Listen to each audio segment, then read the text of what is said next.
They saw him from the window of a passing car, a German shepherd lying so still, you'd think the world had forgotten him.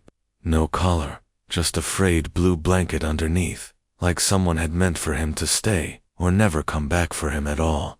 He didn't bark, didn't run, didn't even raise his head. But when the baby in the back seat pressed her tiny palm to the fogged glass, something in him lifted. This story isn't loud.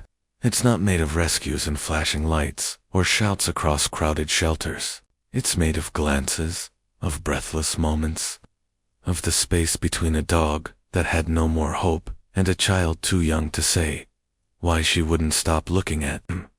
This one will stay with you. Like, share, and tell us where in the world you are watching from today.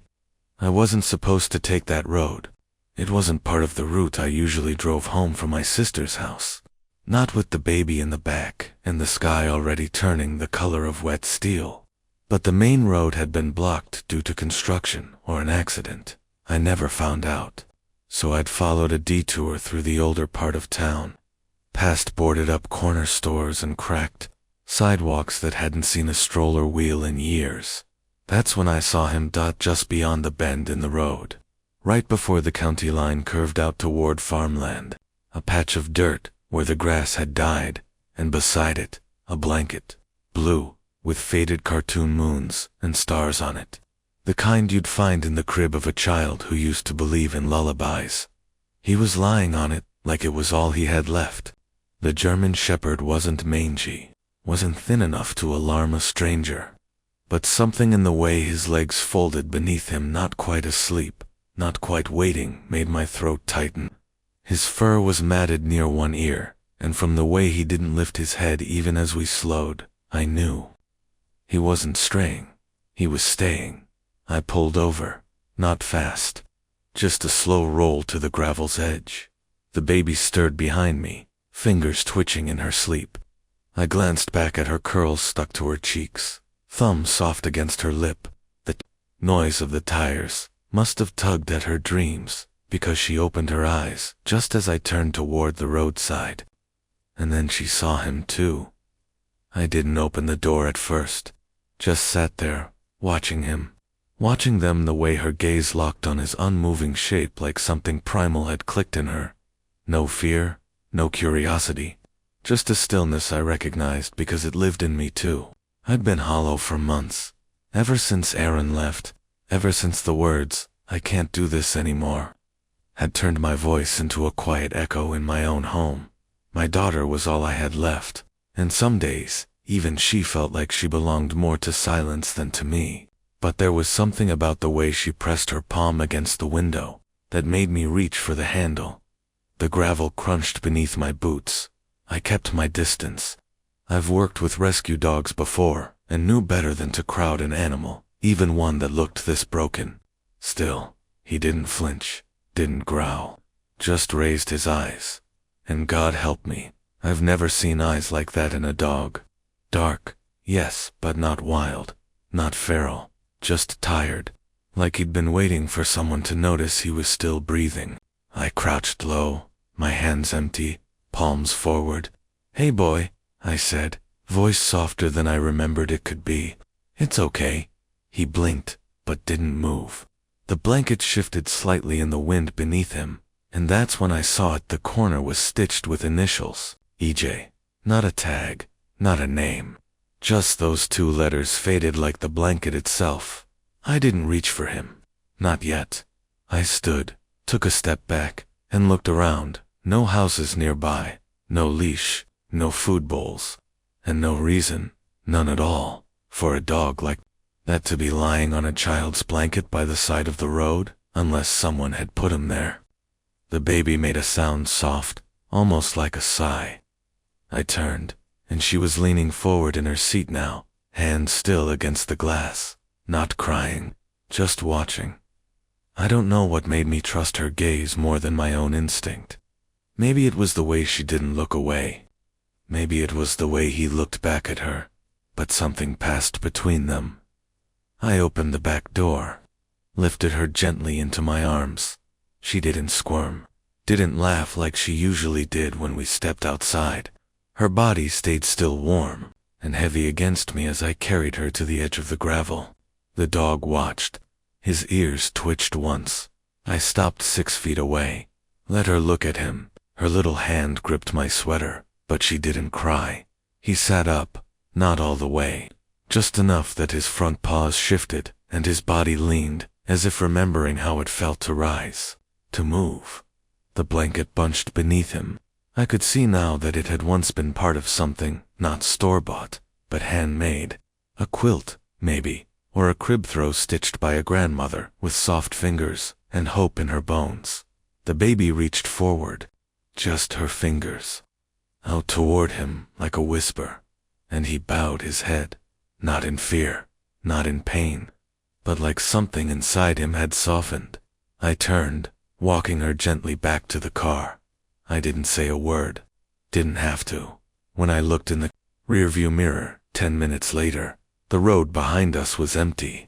But the next morning, when I opened my front door to check the mail, he was there, blanket and all. The morning air was brittle, not cold exactly, but fragile in the way light seemed to land softly on the porch, hesitant, as though afraid it might wake something sleeping beneath the steps. I hadn't slept well. The baby had stirred twice, and each time I'd gone to her like I always did, not because she cried, but because I needed to know she was still breathing. There's a kind of silence that follows you after someone leaves your life, and mine has settled into the walls like smoke, quiet, lingering, unseen, but always present. I wasn't thinking about the dog when I opened the front door. I was thinking about coffee, about the half-spilled formula canister I'd forgotten to seal, about the check I still hadn't deposited. I opened the door the way tired mothers do automatically, and there he was, curled up on the same blanket, same frayed edge, same initials. EJHI's head was resting on his front paws. Not asleep, just waiting. I didn't move, neither did he. We stared at each other for a moment that felt like it belonged to someone else's life. The early sun cut sideways through the trees, laying thin gold lines across his fur, catching the dull patch near his shoulder, where a scar lay beneath the surface. I didn't call animal control. That thought came later. In a flicker, the voice in my head trained by years of doing the right thing. But this didn't feel like a situation where protocol applied. He hadn't wandered here by accident. He'd followed us. Choose us. And I needed to know why. I stepped back slowly. Left the door cracked inside. The baby was in her playpen, blinking up at the ceiling fan with that half-curious, half-dreamy look she wore when morning light pooled across the carpet. She didn't cry, didn't reach, just looked at me like she knew something had shifted.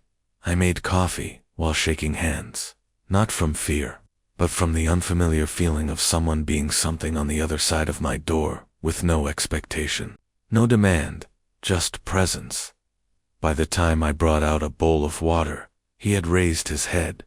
I crouched and placed it gently by the porch edge, not close enough to startle him, just near enough that he'd see it if he needed it. He didn't move toward it immediately. Instead, his eyes flicked to mine again, quiet, questioning, and something in my chest loosened, not because I trusted him, but because I recognized the look. It was the same look I'd worn in court when Aaron had stood 2 feet from me and said he didn't want custody. The same look I'd given my own mother when she asked, gently and too late, if I was sure I could do this alone. It was the look of someone who had been chosen last, or not at all. He drank from the bowl that afternoon, not when I was watching. I wouldn't have known if I hadn't stepped out to check the mail and noticed the waterline lower, but it was enough. A gesture, a thread between us. I gave him space. I didn't ask him to come inside, didn't pat my knee, or call softly like I'd done with other dogs. He wasn't a dog to be coaxed. He was something older, more watchful, like an ember still glowing under ash. The baby noticed him again the second we stepped onto the porch. She didn't laugh. That surprised me. She looked at him with the same quiet solemnity she had by the roadside, like whatever had happened between them hadn't ended when we drove away, like something had been left unfinished. She reached toward him, just like before. Not fast, just a small hand in the air, unafraid. He didn't flinch, didn't retreat, or growl, or bark. Just shifted his gaze from me to her and back again. And for a long moment, none of us moved.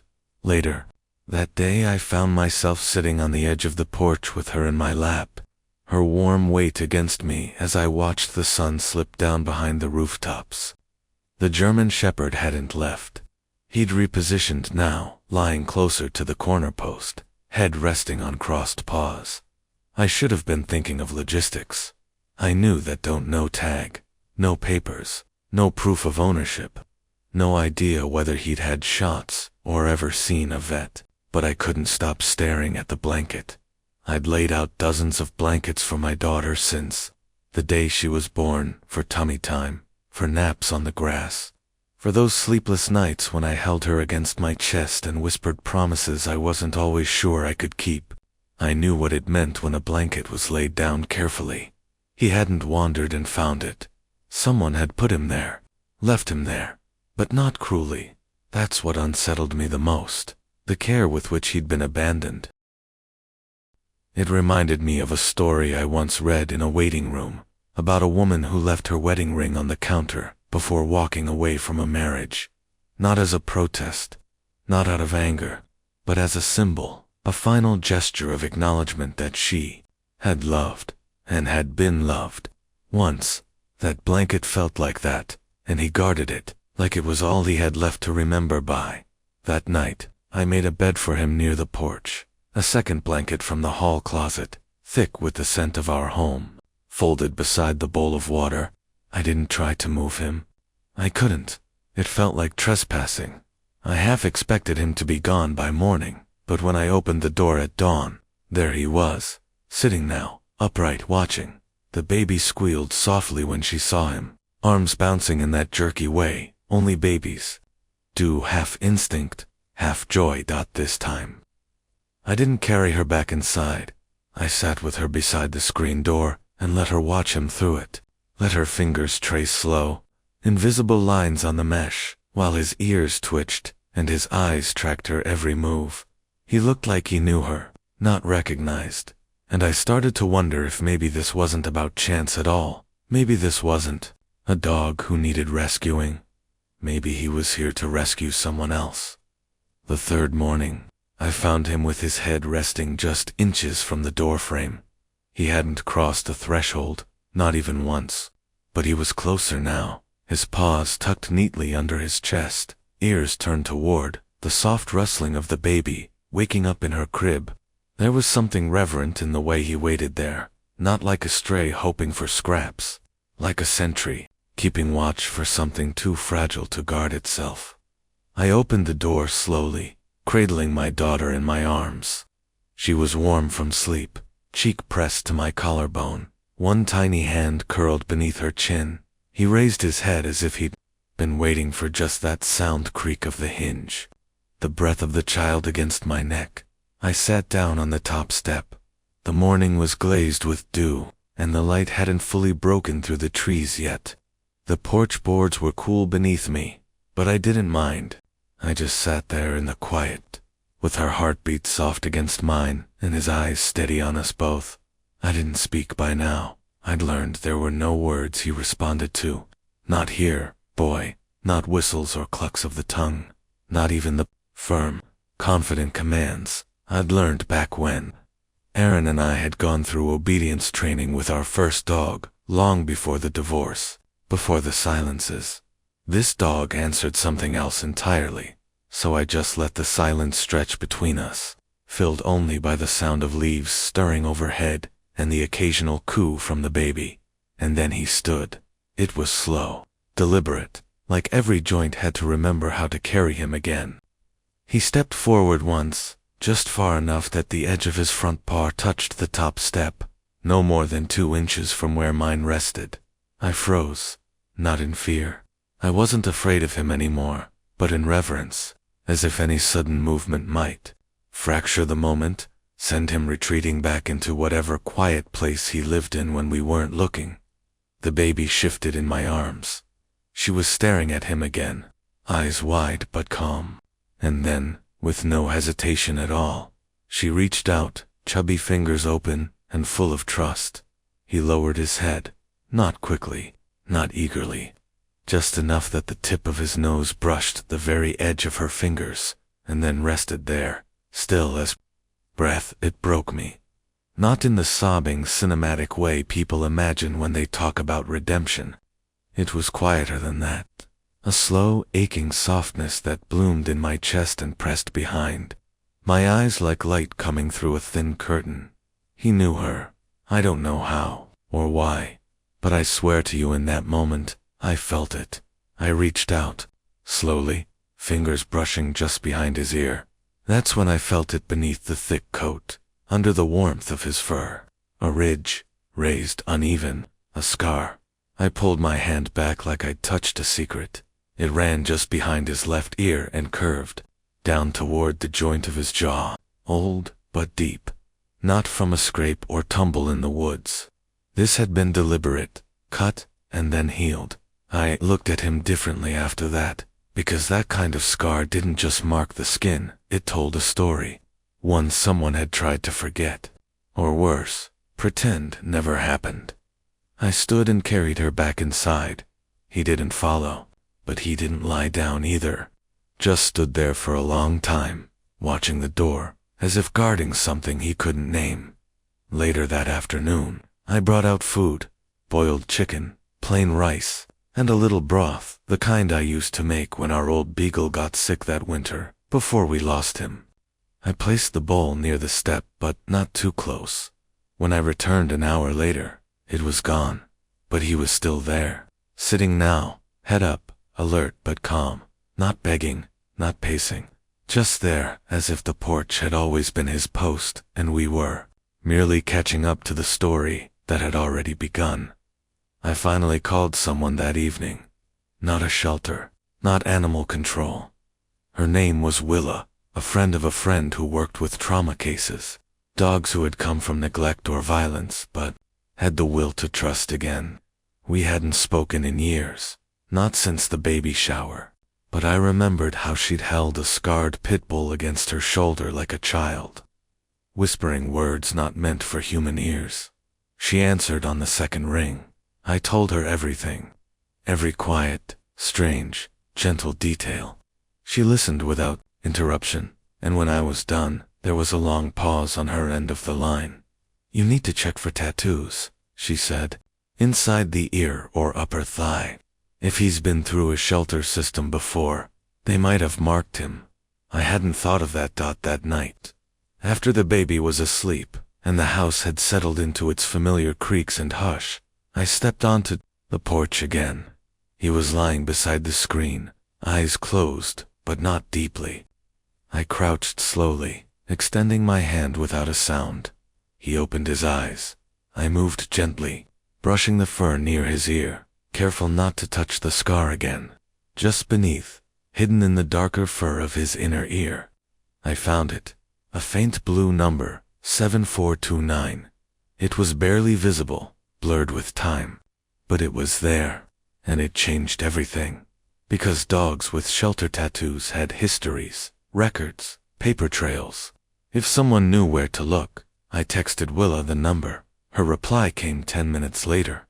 "That's not a local registry. Try Sacramento County. That code looks like the West Coast."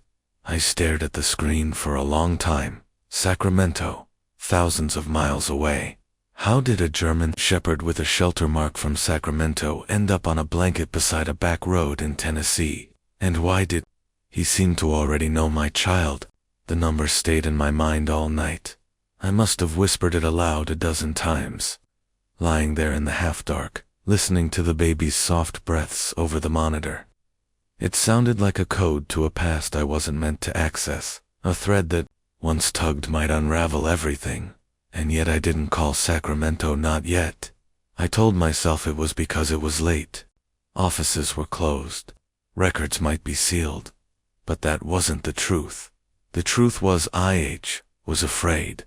Afraid that calling would make it real. That knowing where he came from might somehow tear him away from where he'd come to. And worse, that it would strip him of whatever mystery had led him to my porch, to my child, to the space between silence and healing we were only just beginning to find. So I waited, and in the morning I watched them again, my daughter and the dog sharing a kind of quiet that didn't need explanation. She had started crawling just days before he arrived, a scoot at first, then a lurch forward on both hands. But since his arrival, her movements have changed. Slower, be more careful, as if she didn't want to disturb something she couldn't name. That morning, I laid out her playmat on the porch. Just a patch of faded green foam tiles softened from years in the corner closet. She was wearing a onesie with daisies across the back, hair sticking up in little curls like feathers in the morning breeze. He was lying at his usual spot by the porch rail, watching the street. She crawled toward him. I was cautious at first, just a few steps, then a pause, glancing back to see if I was watching. I was. I didn't move. I didn't speak. He didn't either, but he saw her. His eyes followed every inch, and when she reached him, when her tiny hand brushed his front page, didn't flinch. He laid his head down beside her, not out of exhaustion, out of choice. She sat beside him, one hand resting gently on the fur of his leg, as if they'd done this before, as if this was part of their shared language. And for the first time in maybe months, I felt the crushing weight in my chest lift, just enough for breath to come freely. I don't know how long they stayed like that. I sat beside them, eventually, not too close, just on the step, sipping lukewarm coffee. The warmth is more for comfort than caffeine, watching them as though I was watching something ancient unfold, something sacred. He let her trace the shape of his paw with her fingers. She'd done that to me once, back when she was smaller, newer to the world, running her finger along my knuckles, as if learning their meaning. She did the same now with him. No fear, just awe.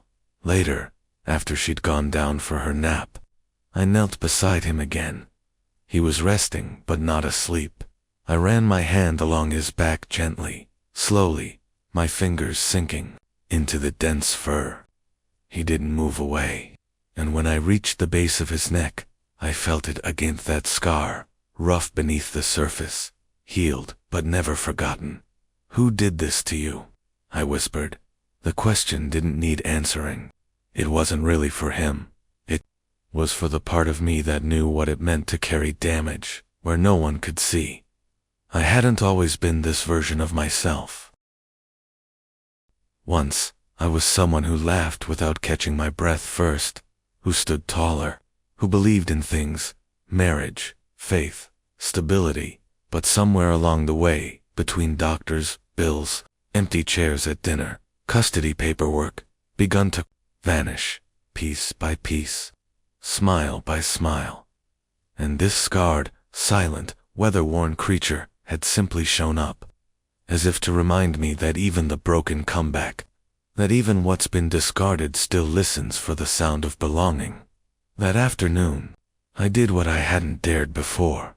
I brought the blanket inside, not his, mine, the thick gray one from the linen chest, the one I used to wrap around my shoulders on the nights Aaron didn't come home, the one that still carried traces of peppermint tea and sadness.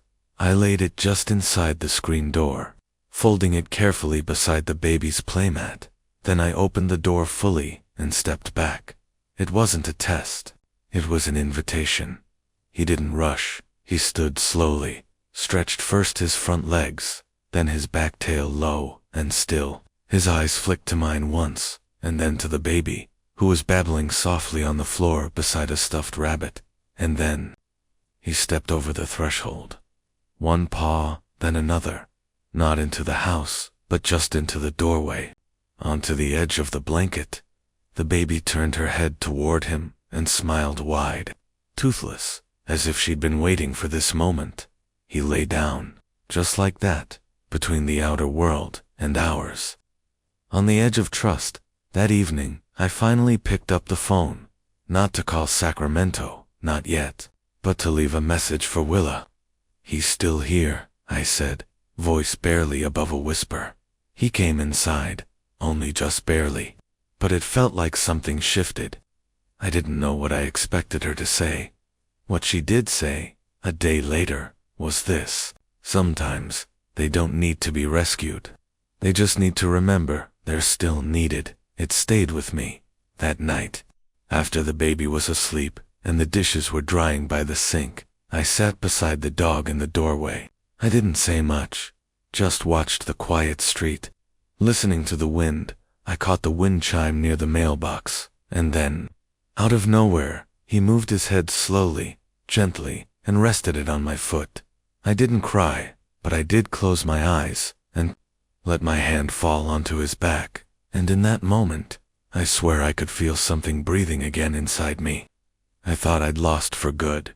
The next morning came quieter than the rest, not just in sound, but in feeling like the world was holding its breath around us. Even the wind outside seemed unsure whether to stir the leaves or let them sleep a little longer. The baby had woken before dawn, her small body twisting in the crib, not crying, just murmuring. I held her against my chest in the rocking chair, and we swayed together in silence as the room slowly filled with light. He was still there. At the door. The dog didn't sleep anymore on the blanket outside. He slept half in, half out, one paw always inside the house, the rest stretched across the threshold, as if he was keeping watch over two worlds, ours and the one he came from. Left the screen door unlatched. Now, a gesture more than anything. He never pushed it wider. He respected that line, even as he slowly crossed it in his own way. That morning, I brought the baby out and laid her gently on the rug. She'd begun to sit upright for longer now, her little back growing stronger, her balance steadier. She no longer reached for toys the way she used to, grabbing everything within reach. Now she was more selective. Curious, yes, but focused. Focused on him. He lay nearby, head resting on his front legs, his tail still but not tucked. He watched her with that deep, unmoving gaze, like nothing else in the world could pull his attention away. She made her way toward him, scooting and rolling, until she reached his side, and then without a sound, she pressed her forehead against his fur. I held my breath. He didn't move, not a flinch, not a twitch, only a long, slow blink like her touch had stilled something even deeper than his body. She stayed like that, her tiny head nestled against his ribs, her palm resting flat against the warm rise and fall of his breath, and I wept, not loud, not messy, just quietly. The way grief lets itself out when it's not sure if it's safe to hope again. Because I saw something I didn't have a name for, something I hadn't seen since before Aaron left, since before my nights became a rotation of baby monitors and tax bills and wine. I never finished. She was calm, grounded, at home in a way. I had never seen her before, and he looked like he remembered. That's what it was, not trust, not relief, but recognition, like he had been here before, or somewhere like this. With someone like her, I remembered what Willa said. Sometimes, they just need to remember they're still needed. But what if it wasn't just about being needed now? What if he had been needed then? What if he'd belonged once?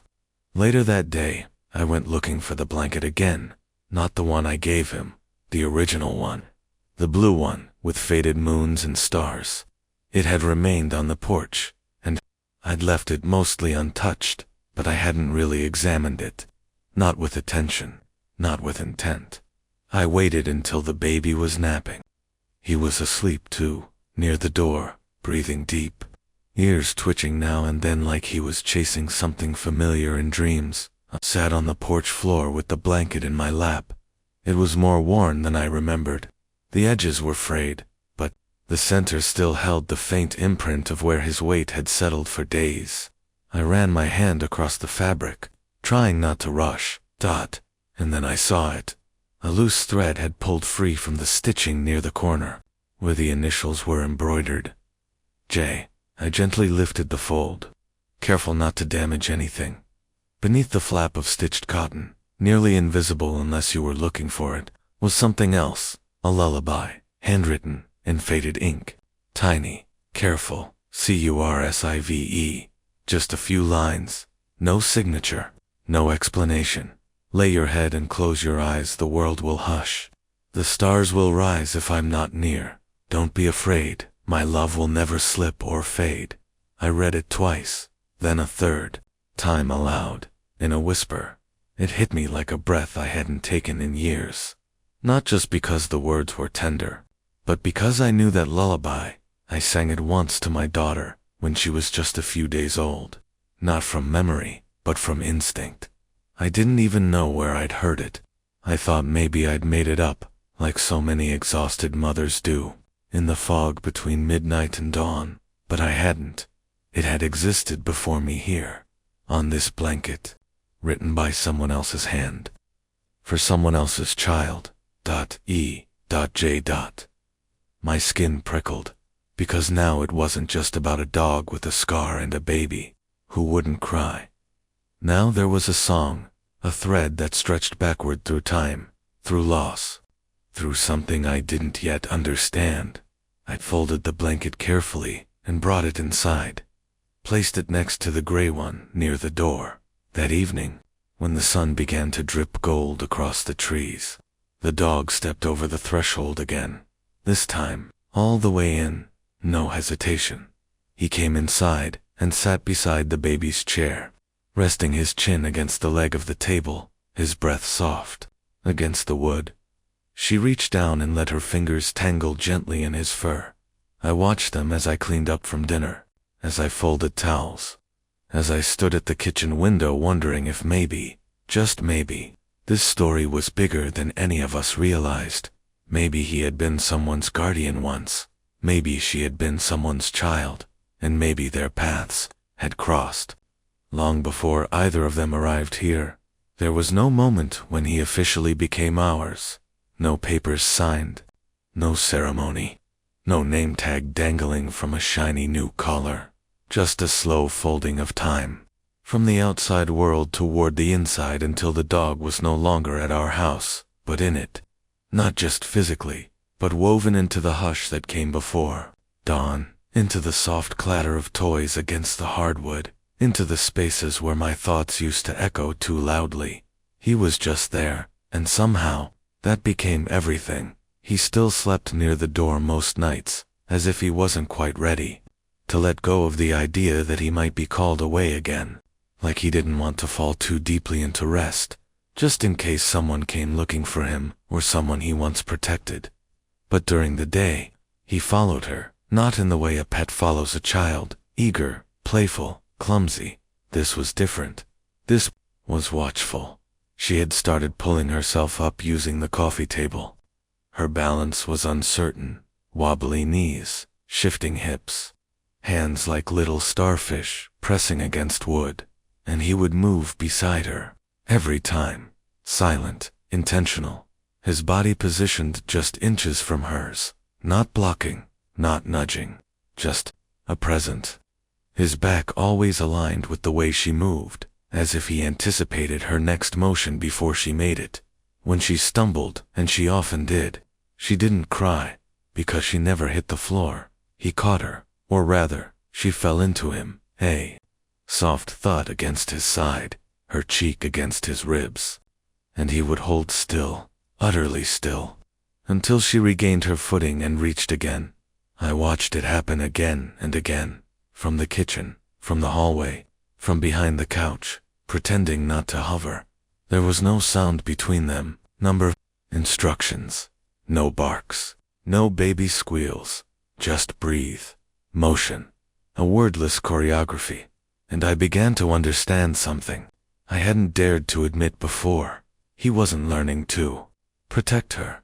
He remembered how it was in the way he scanned the street when we went outside, the way he positioned himself between her stroller and passing cars, his body always planted, like a sentry, the way his eyes flicked toward the sky when birds startled from branches, or how he subtly guided her away from sharp corners and opened doors with nothing more than a shift in posture.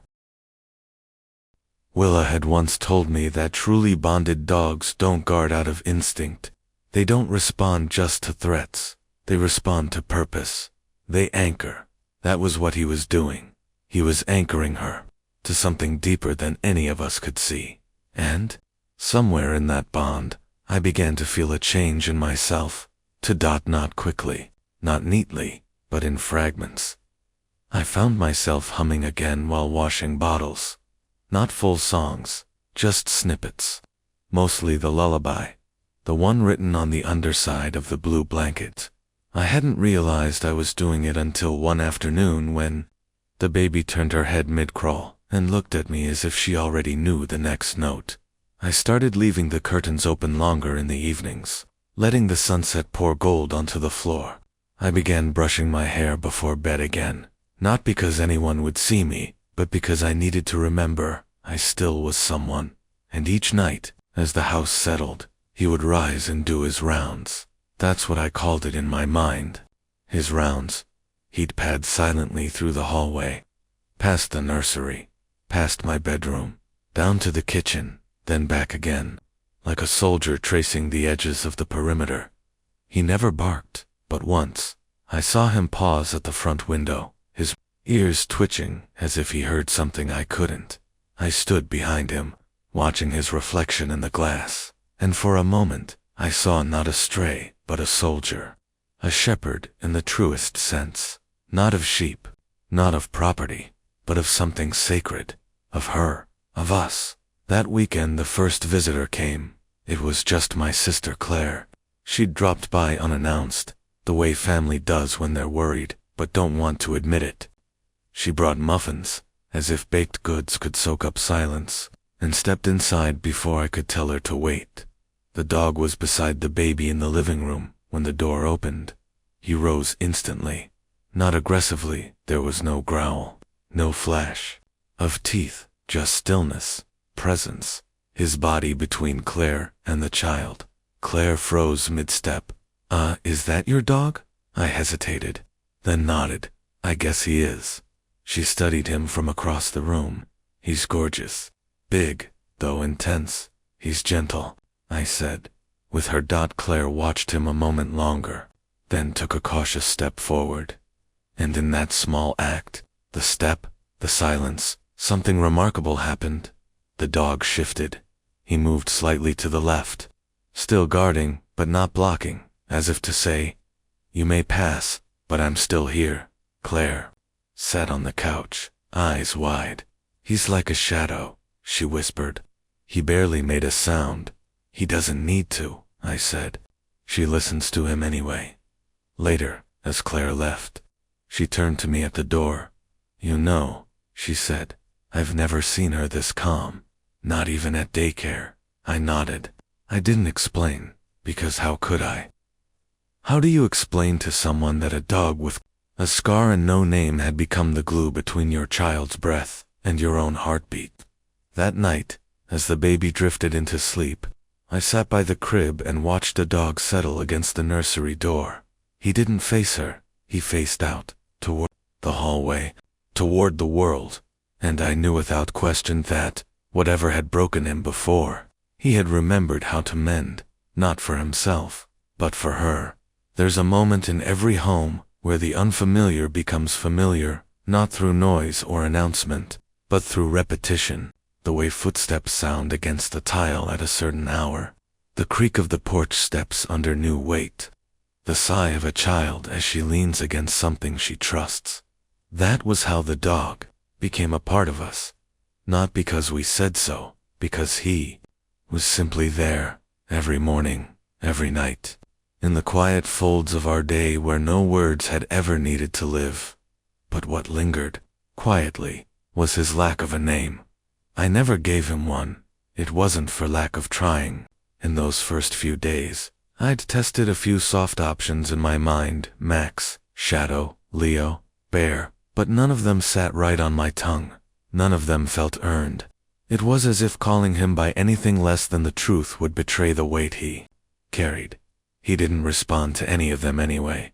No flicker of recognition, no tilt of the head, not even a twitch of the ear, until one night, It changed. It was late. The baby had been restless again, fussing without tears, the kind of unsettled whimper that told me she wasn't in pain, just searching for something familiar in the dark. I picked her up, carried her down the hallway, whispering the lullaby from the blanket.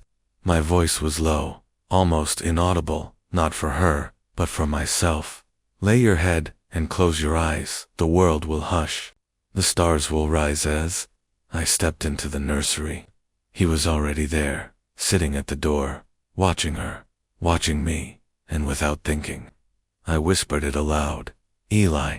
The name hadn't been in my mind, not consciously, but it came out like a breath that had waited years to exhale. Eli. It wasn't a command. It wasn't even directed at him, but he turned his head, just slightly. His ears twitched, his gaze lifted and found mine, and in that tiny, barely perceptible shift, something clicked. I said it again. Eli. He blinked, then turned toward the crib and lay down. The moment passed quietly, like most of them did, but I felt it deep in my bones. It meant something. I went back to the blue blanket the next morning. I hadn't unfolded it in days. It had remained in the corner of the nursery, folded neatly beside the gray one, both placed just beneath the rocking chair. But now, I took it in my lap again, and I looked closer. Near the initials EJ, I found something I hadn't noticed before. The stitching around the edge, where the lullaby was written, had begun to fray more, and just below it, faint and nearly worn away, was a single word, stitched in blue thread, Eli. Not centered, not visible at first glance, not even cleanly written, just there at the edge. I ran my finger across the thread and closed my eyes. Who had sewn it? Whose voice had sung him to sleep? And what had happened that turned a lullaby into a memory buried beneath scars? That evening I called Willa again. I hadn't told her about the name, not yet. Instead, I asked about the registry, the number in his ear, if she'd heard anything back from the contact in Sacramento. Her voice was quieter, this time, slower. I made a call, she said. Just one. It's hard, not every record survives. But that number's 7429. It belonged to a shelter transfer out of Yolo County 3 years ago. I leaned against the wall. 3 years, I asked. That long? Yeah. The dog was brought in by a foster after a domestic call. New micro sheepy. New caller, notes said. He was unusually protective of a toddler.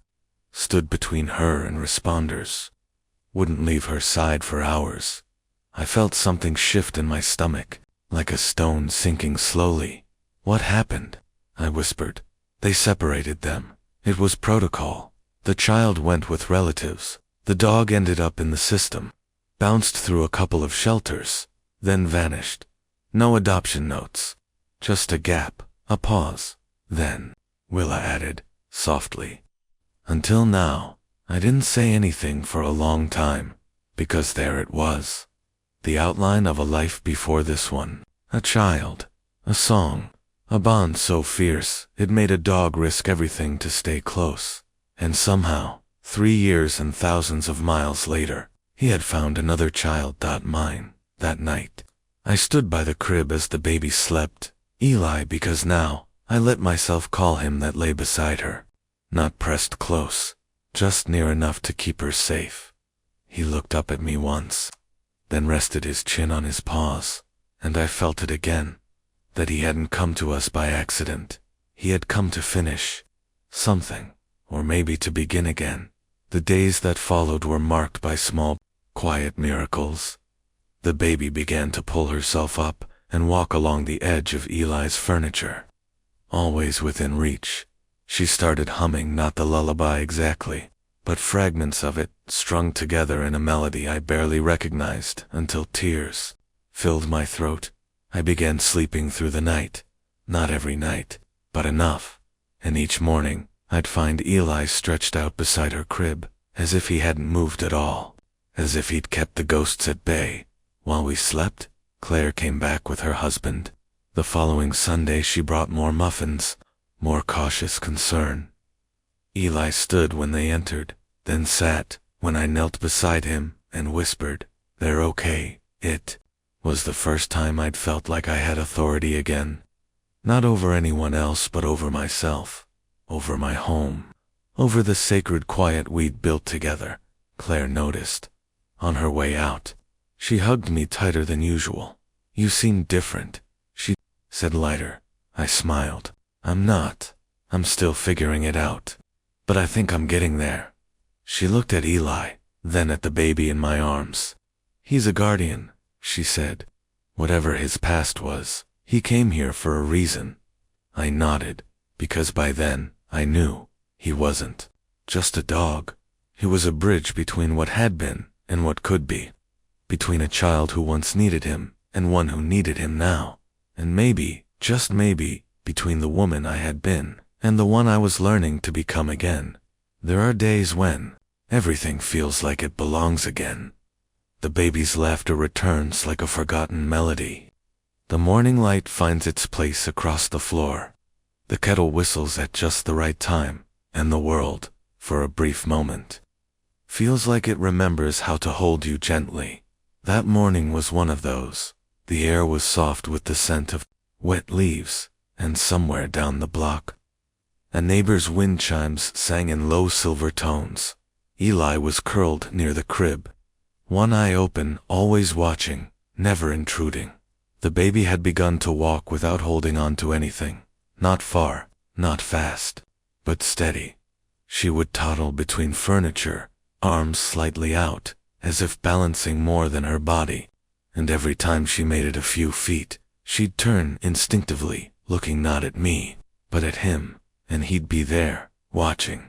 Still, the look she gave him wasn't just trust.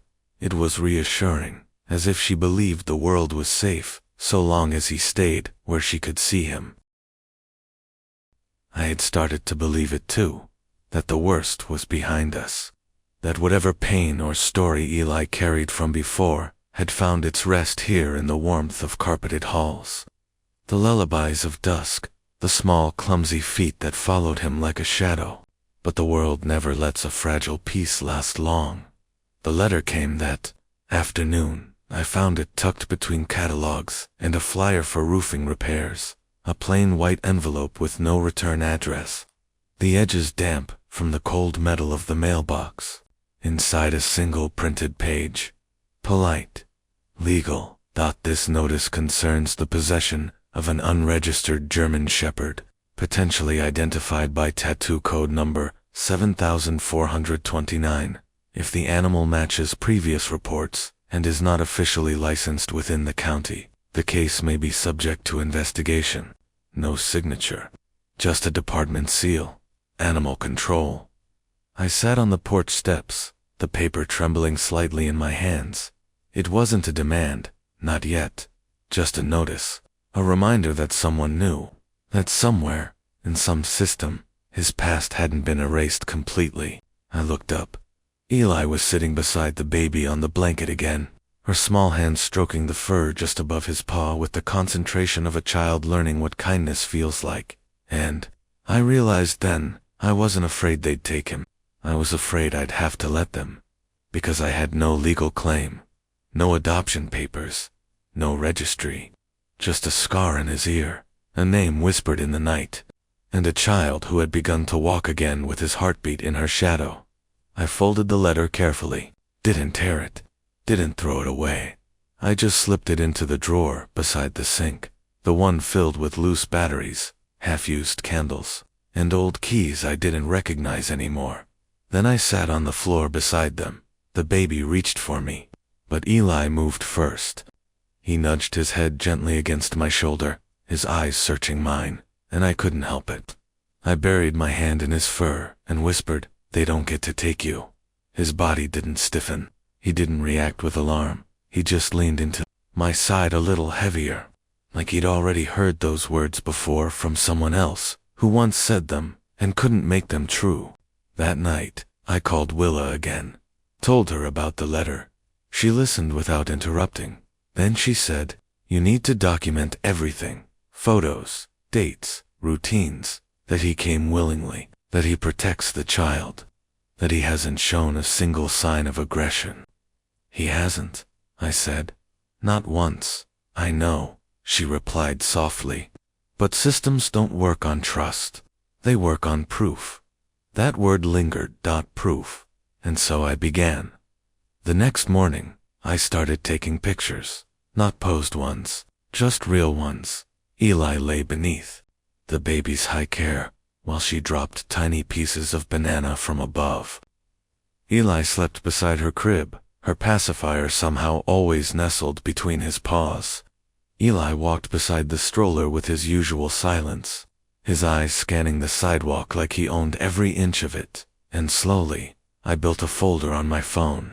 Eli and Her, I titled it, because that's what this story was. Not my dog, not her protector, not a stray, just Eli and Her. That afternoon, something happened I wasn't prepared for. The baby stumbled while trying to reach for a toy near the bookshelf.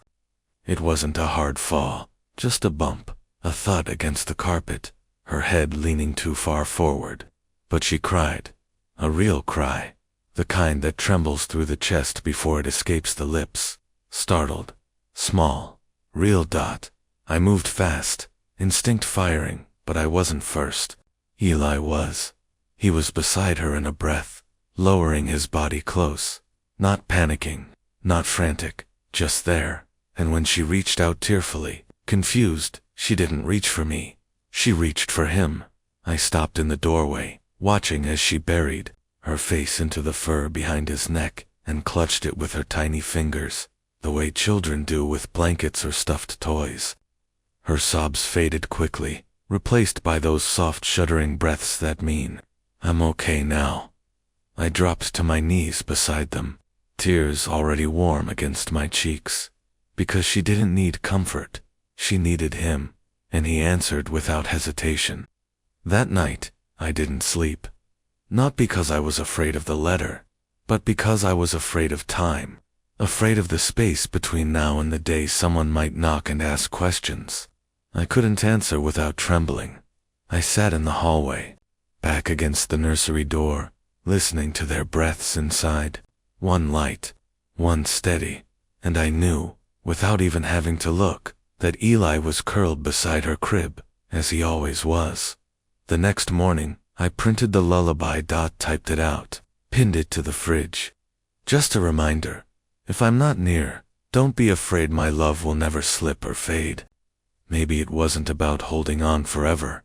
Maybe it was about proving, in every small moment, that what we had was real, even if the world hadn't caught up yet, because Eli was no longer a mystery.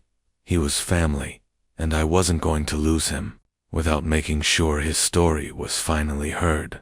Not in a courtroom, not in a kennel, not in the cold echo of a forgotten shelter, but here, where a baby learned to walk because a dog remembered how to stay. It was a Wednesday when they came, not a dramatic arrival. No sirens, no voices raised, just a white county vehicle idling at the edge of my drive, the engine ticking in, the morning heat, as a figure in a navy windbreaker stepped out, clipboard in hand. I was in the kitchen, holding a cup of tea I hadn't sipped yet, watching the steam fade into the sunlight pouring through the window. Eli stood before I even saw the car.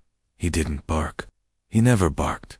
He just stood, eyes fixed on the front door, like a soldier sensing movement along a distant ridge.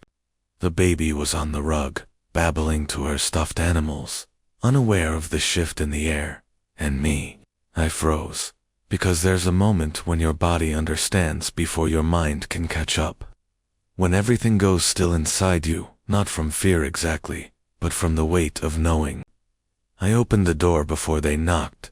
The woman on the porch had kind eyes, mid-40s maybe, weather-worn face, the sort of face that had seen too many sad endings and carried each one softly, like stones in a coat pocket. "Good morning," she said, adjusting the strap of her ID badge. "Are you the homeowner?" I nodded. My mouth was dry. "Yes, I'm Carla. I'm with County Animal Services. This isn't a removal visit, just a welfare check." She offered a half smile. We received a notice of a tattoo match, number 7429. Behind me, Eli stood at the edge of the hallway, unmoving. The baby let out a gurgled squeal, holding a plastic ring high like a prize. I stepped aside. "You can come in," I said. Her eyebrows lifted, slightly surprised, maybe, at my calm. But I wasn't calm. I was centered, and there's a difference, because this wasn't a stray on my porch anymore. This was family. Carla entered, with quiet steps, her eyes scanning the room like she wasn't just looking at space, but reading the story it told. The toys neatly tucked in baskets, the blanket folded near the crib, the bowl by the door. She didn't speak at first, just crouched down and let Eli see her clearly. "He's calm," she said after a moment. "He always is, no caller. He came to us that way, and you've had him for how long now?" I paused. "Since the day we passed him on the roadside. A few weeks, maybe a little more." Her gaze softened. "That the baby?" she asked, nodding toward the child who had now crawled over and was reaching for Eli's ear with sticky fingers. "She's mine," I said, "and he watches over her like she's always been his."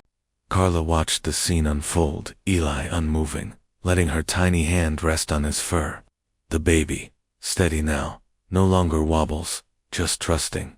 "I've done this job for 15 years, she said after a long pause. "I can't tell you how many times we chase aggressive strays or deal with backyard neglect." But sometimes she didn't finish the sentence. Instead, she looked at the framed photo on the wall of me holding the baby on her first birthday. A cake too big for her lap. "You've never had a dog before?" "We had one," I said quietly. "Before, a long time ago. But Eli, he's different." She glanced at me sharply. "You call him Eli?" "I didn't name him," I said. He remembered Dot, and then I told her everything. Not in a rush, not to prove anything, just the truth. The blanket on the roadside, the initials, the lullaby stitched into the corner, the tattoo, the Sacramento file, the child in the shelter records. The way he had come, not barking, not begging, but simply being. She listened, not with suspicion, not with protocol, but with presence. When I finished, the room was quiet, except for the slow, rhythmic sound of the baby's breath as she leaned against Eli's back, already growing sleepy in the warmth of mid-morning. Carla crouched again, this time closer. "Mind if I touch him?" I shook my head. "He'll let you." She extended a hand not to his face, but to his chest, fingers hovering just above the fur. Eli didn't move, just looked at her, then blinked slowly, the way he does when he's measuring something invisible. She touched his chest lightly, then ran her hand just behind his left ear. She must have felt the scar. Her fingers paused. She didn't say anything, but when she stood again, there was a different weight behind her eyes. "I'll file the report," she said. "Standard procedure." My heart dropped. "But I'll include everything you told me, and I'll note the bond, the welfare, the lack of any red flags." I nodded, even as fear pressed into my ribs. She looked at me and said quietly, "Sometimes, the system listens. Not always, but sometimes." I walked her to the door. Before she stepped out, she turned to look at Eli again. He had followed, sitting now just behind me, his eyes never leaving her. "You know," she said, "we had a call like this a few years ago. Similar dog, protective, vanished after separation. Some of us wondered if he was looking for the kid." My breath caught. "What happened?" I asked. She shrugged. "The case was closed. No follow-up." I waited. She glanced back at her car, then back at me. "But stories have a way of circling back," she added. "And sometimes the ones who were lost find who they were meant to protect." And with that, she left.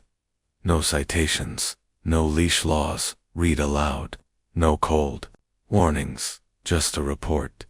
Just a woman with eyes that had seen enough to know what matters when papers fall short. When the car pulled away, I knelt beside Eli. He didn't look at me. He looked at the street, and I wondered if, in that moment, He remembered. Another knock, another clipboard, another child he couldn't follow. I placed my hand on his back. "You're not going anywhere," I whispered. "Not again." Inside, the baby stirred on the rug, lifting her head, eyes heavy with sleep.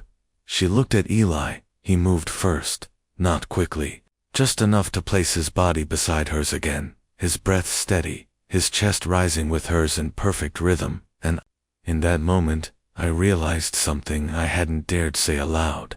Whatever happened next, we weren't just telling his story anymore. We were living it together. The days that followed were made of held breath, no new visits, no follow-up calls. Just silence, the kind that drapes itself over you after something brushes too close. I waited, not with panic, but with a quiet knowing that some things are decided long before they're written down. That sometimes, what saves you isn't the fight, it's being seen. Carla's visit had stirred something, but it hadn't shaken Eli. He still lay beneath the crib each night, still followed the baby from room to room, like a shadow with a pulse, still positioned himself between her and the outer world, as though the sound of tires on gravel or a stranger's voice might call him to attention at any moment. But something had softened in him, too. He no longer hesitated when walking through the door, no longer glanced behind him when the front gate creaked open. He had settled, not just into our home, but into peace. The baby had begun to speak her first words, not full ones, just beginnings. MBA, ... And then one morning, as she reached for her cup on the tray, she let out a soft, breathy sound. Lie. My hand froze round the spoon in the sink.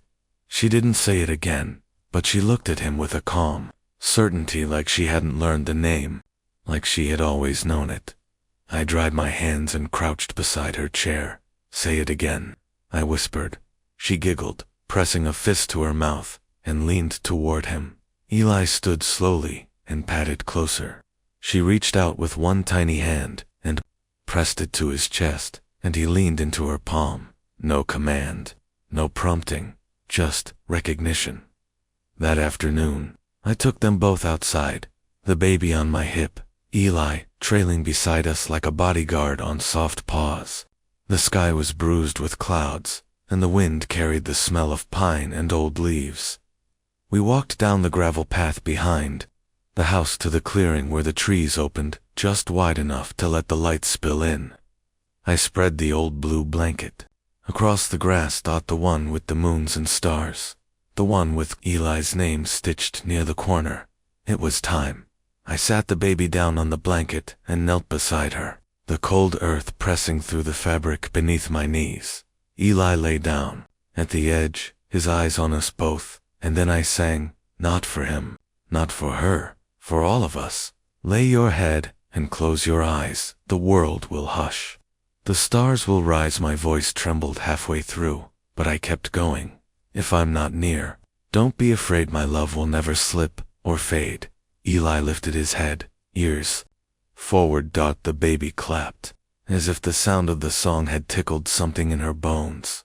And I wept, because that lullaby had lived in him long before he ever reached our doorstep, because someone else once had sung it into the shape of who he was.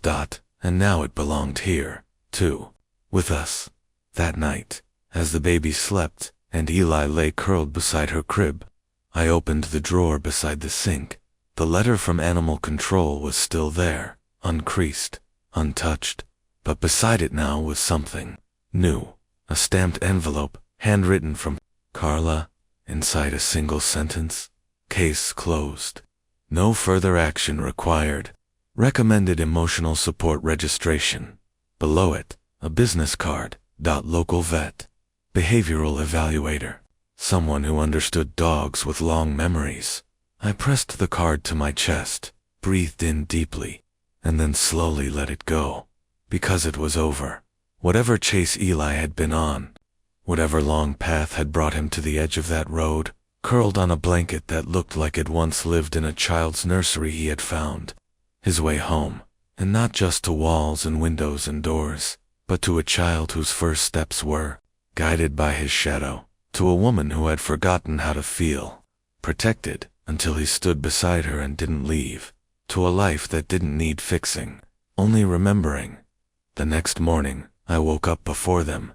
The light hadn't touched the windows yet. The baby's breath was soft across the monitor, and Eli was already awake, watching from the hallway as if he'd been guarding the silence all night. I moved gently, padded to the door, and sat beside him. He leaned against me, his weight solid and warm, no leash, no collar, just a heartbeat, steady and near. I whispered to him then, not because he needed to hear it, but because I did. "You can rest now." His head dipped slightly, and for the first time since he arrived, he let out a sound, not a bark, not a growl, just a long, quiet sigh, like the closing of a book. Later that day we visited the vet on the card. The exam was easy. Eli stood still, calm, obedient to gestures he hadn't been taught here. The doctor looked over his paperwork, felt the scar behind his ear, and raised her eyes to mine. "You're lucky," she said. I shook my head. "No, we're found." The final registration came in 2 weeks later. Eli certified emotional companion animal guardian, my name. Bonded household member, child's name. I framed it. Not for proof, not for protection, but for memory. Because someday, my daughter will ask, and I'll tell her the truth, that once, on a cold road outside town, we found a dog lying on a baby's blanket, like he was waiting for someone to remember him. That she reached for him through fogged glass before she could speak. That she knew his name before I did, and that what followed wasn't adoption. It was a reunion. That night, after her bath, as I tucked her into bed, Eli lay beside the crib, his eyes already heavy with sleep. I kissed her forehead, pulled the quilt beneath her chin, and hummed the lullaby again. Just once, soft, true. And as I turned out the light, she whispered into the dark, "Eli, stay." And from the corner of the room came one quiet, steady breath. "Yes,